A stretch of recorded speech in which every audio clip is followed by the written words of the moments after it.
Hello and welcome to VB411. I'm your host, Miz Information, the know-it-all in City Hall, here again to bring truth and clarity to misconceptions and rumors. Now, it's been a while since we've taken a dive into the Beach Bucket Mailbag, so this episode is all about answering questions that you, our viewers, have submitted recently. Now, first up in our extended Beach Bucket segment is an email from Eddie. Now, he wrote in after watching our episode about the prescription and medical sharps drop-off boxes and was looking for some clarification on the sharps portion. He said, according to the Virginia Department of Environmental Quality, as long as I use a medical sharps disposal container and it's sealed and labeled household sharps do not recycle or home-generated sharps, it states that I can dispose of my sharps in with my regular household trash. I'm just trying to get specific and correct information on what I should be doing. Well, he's absolutely right with that statement.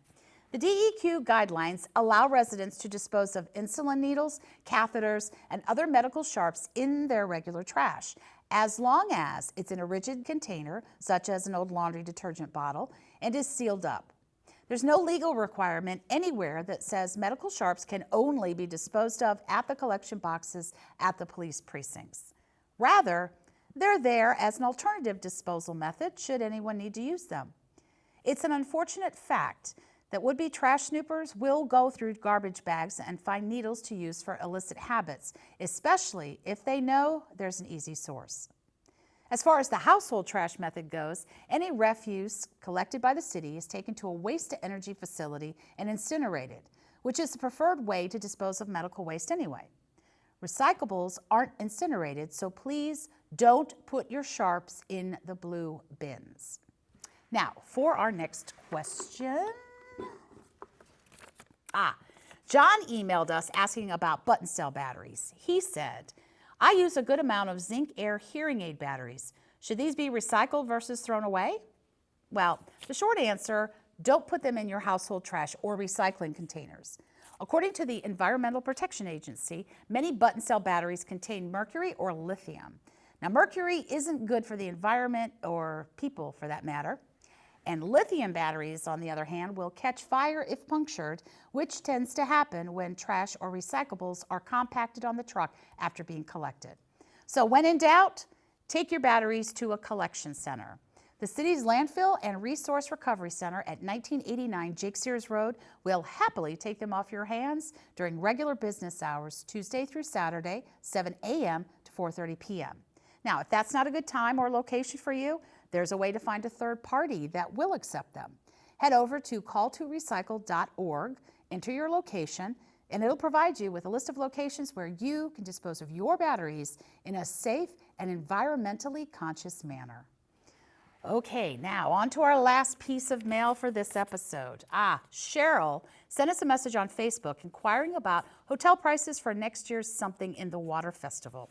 In her note, she said, when searching for hotels, some of the prices for these places are ridiculously high. I know that a lot of these places are privately owned, but they are also located in your city. I don't know how much your hands are tied and if there is anything you can do.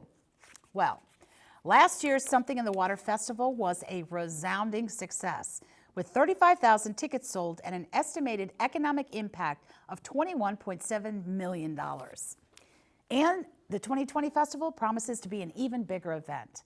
When demand outstrips supply of a limited resource, in this case hotel rooms, prices tend to go higher.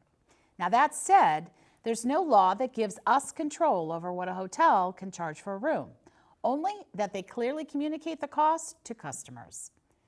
Most of the local and state laws that address hotel operations pertain to the legality of running such an establishment and tax laws, along with a variety of health and safety rules.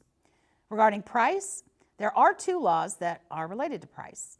Virginia Code, Chapter 5, Section 35.1 states that hotels shall post in a conspicuous place in its office a list of the ranges of the charges for its rooms and shall post in each guest room the maximum charge for that room.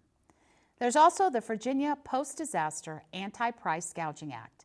Now, it's a high bar to meet with specific conditions. However, it offers consumer protections against price gouging in the event of a declaration of disaster by the governor or president of the United States. Let's all hope we don't need that law anytime soon. For more information about the topics from this week's mailbag, along with any previously covered topics, visit our companion website, vbgov.com/VB411. And now you're in the know. Thanks for joining us today. Do you have a burning question you'd like to have us answer? Well, send an email to mizinfo@vbgov.com and we'll get you the 411. See you next time.